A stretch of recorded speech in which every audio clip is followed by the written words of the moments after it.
व्यवस्था होती है तो उसका जैसे सर से आपको बता देंगे, मयंक सर से कि सर ऐसी दिक्कत है तो हो सकता है इसे मान लीजिए 10 दिन 15 दिन में एक बार सर आधे घंटे के लिए लास्ट वीक से यहाँ पे नीट की क्लासेस चले जाएंगी, ठीक है। तो सर अगर सही मतलब कोऑपरेट तो सर करने के लिए बोल ही रहे हैं आपको। संडे को एक दिन सर 1 घंटे या फिर आधे घंटे या फिर जो भी होगा, जैसा भी सर के पास समय होगा, संडे को 2 बजे के बाद 2 बजे के बाद जो भी होगा वो मैं आप लोगों को गाइड करता रहूँगा। जो भी अभी 10 की बात 11th और 12th के बच्चे जाएंगे उनके लिए फाउंडेशन बैच करके नीट चलाई जाएगी, ठीक है। तो वो बाकी बातें हैं, मैं आपसे कांटेक्ट में और सर के कांटेक्ट में आ जाएगा, ठीक है। तो उसको आप लोग समझ सकते हैं और कर सकते हैं। इससे क्या है कि पढ़ने के लिए मान लीजिए आप लोग पढ़ रहे हैं, लेकिन जिसको मेडिकल के फील्ड में जैसे आगे सोचना है अपने लिए, तो ये कर सकता है कि जैसे सर से अगर मिलेंगे तो सर ये बताएंगे कि हम सब यहाँ से ये चीज़ करनी है, क्योंकि अभी जो टाइम है तो उसमें बहुत कंपटीशन इतना ज़्यादा है और सारी चीज़ें जटिल है कि अब समय आप लोगों को समय ज़्यादा देना, उसके साथ साथ ये भी ध्यान देना कि कहाँ से कितना छोड़ना है कितना पढ़ना है। तो सर से आप लोग उसके बारे में समझ सकते हैं। हम लोग उस फील्ड से दूर हैं तो ज़्यादा उसके बारे में नहीं बता पाएंगे। इसके बाद हमारे बीच में मणिराम सर हैं, ये बहुत ज़्यादा समय से 15 साल से इनके पास शिक्षण का अनुभव है और ये लगातार पढ़ा रहे हैं, हिंदी के विशेषज्ञ हैं सर। तो मैं इनसे भी चाहूँगा कि आएँ और आप बाल दिवस पे आप लोगों को आशीर्वाद दें।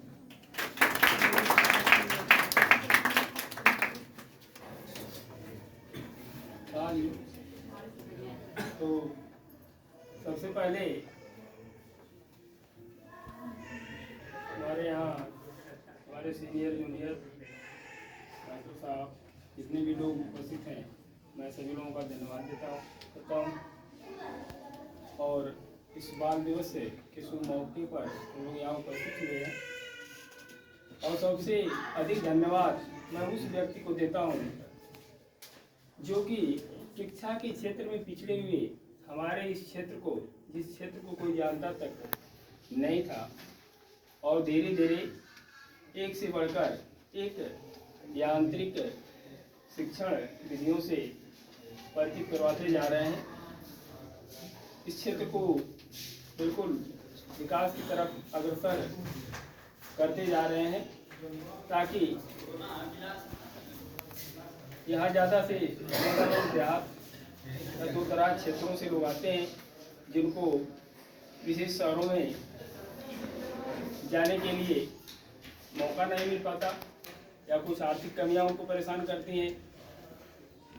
इसलिए उनको समय की भी बचत हो, साथ साथ आर्थिक जो असमानताएं हैं उनको शिक्षा से दूर कर रही हैं। उस शिक्षण को पाने के लिए हमारे मयंक सर जी अपना अथक प्रयास इस शिक्षा के क्षेत्र में कर रहे हैं। इसलिए मैं अपनी बातों को कहने से पहले सबसे पहले उनका धन्यवाद देना चाहता हूँ। उनका विचार बहुत ही उत्तम है। हमारे क्षेत्र के लड़के आगे बढ़ेंगे उनका नाम तो होगा ही, उनके साथ साथ हमारा नाम होगा, क्योंकि गुरु का नाम शिष्य से जुड़ा होता है और शिष्य का नाम गुरु से जुड़ा होता है। एक दूसरे के बिना दोनों ही क्या है, अधूरे हैं। अगर शिष्य बढ़िया पद पाएगा तो गुरु कभी सर उठा के कह नहीं सकता कि मेरा शिष्य चोर है, और वहां से अपने सर को नीचा करेगा। कहीं उसका शिष्य उसे पहचान ले, बड़े बाजार में कहीं उसकी पहचान उस चोर वाले शिष्य के गुरु के रूप में न हो जाए, वहां से बचना चाहता है। तो इस सराहनीय प्रयास के लिए मैं बार बार मयंक सर का धन्यवाद देता हूँ। और भी नीट के लिए बता दिया सर ने, फरवरी के आसपास से ट्रेनिंग कक्षाएँ और भी जो कक्षाएँ चलती हैं उसके लिए मैं तो सहयोग देता ही हूँ और देता ही रहूँगा। और आज बाल दिवस है। बाल दिवस के विषय में इस समय तो बालकों को बताना ही नहीं, मतलब क्या होता है, काहे कि उनके मुंह में कुछ पानी सा आ रहा है। उस पानी की लालसा में है नहीं है तो तबीयत मिल जाए। और बाकी शिक्षा के क्षेत्र में केवल कोचिंग कर लेना, डॉक्टर साहब जैसा बताए, लाइब्रेरी चले जाना, इसी से शिक्षा पूरी नहीं होती।